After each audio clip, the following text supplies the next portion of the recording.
Ako ste dostali ideju začať nový dedinský turizmus?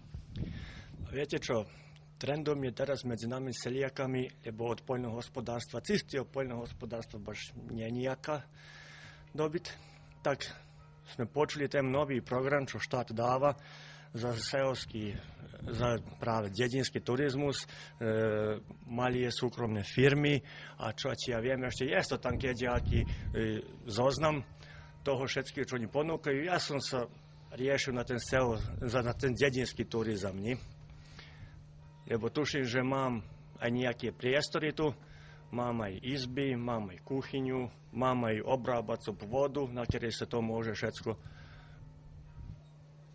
diať, áno. No a čo ponúkate turistom? A viete čo, turisti si viac nechcú chodiť na oddych, aby tam hliveli, ležali, vyškrabovali sa od poludnia jeden bok, po poludni druhý bok, ale chcú byť aktívni. Tak som ja skrze tých jej žiadosti, aby boli aktívni na tej dovolenky či oddychu, spravil taký jeden krátky program, to je pilot program, ktorý je ešte v rozvoji, to my ešte na rok prešírime, ale za počiatok je to pár takých dobrých programov, ktorí dávajú tým našim turistom aktívny oddych.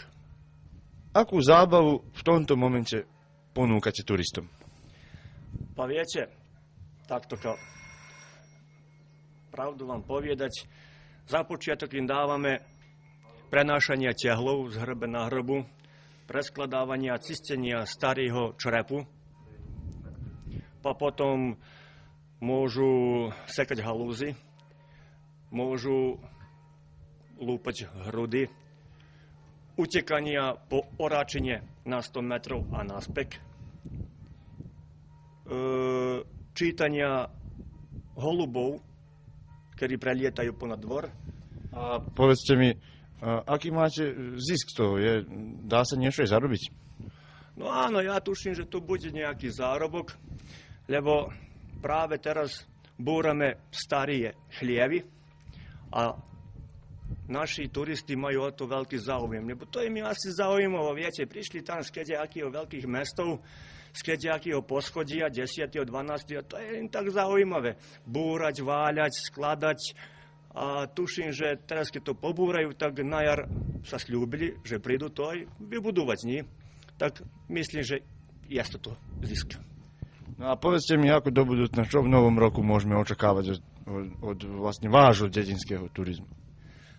Pa taktoka, teraz je čas taký, viete, chlani, už nemôžeme ponúkať bohvie čo, ale v lete, tuším, že v lete to bude veľa lepšie. Dlhšie sa dní, je to rôznejšie programy, príde tu aj cibuľa, aj krumple, aj gerege. A potom sa zavodiť možno všelijaké spôsoby. Bude zaujímavšie. A máte nejaké konkrétne dedinské športy, ktoré budete núkať v lete? Áno, v lete ponúkneme niekoľko programov a to bude zrezávania napríklad cirku na 100 metrov, zbierania zlaticov na 1 hodinu, to znamená priame, kto za 1 hodinu viac zlaticov v krumpliach nazbiera, lebo viac nikto nechce striekanie krumple jesť. A potom máme aj čistenie cibuli na honí zemi a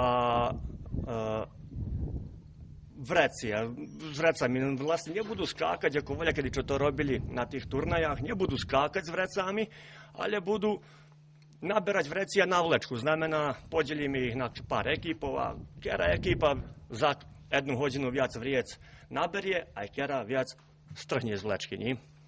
Točne, že to bude zaujímavé. Čo myslíte, akú budúcnosť má dedinský turizmus?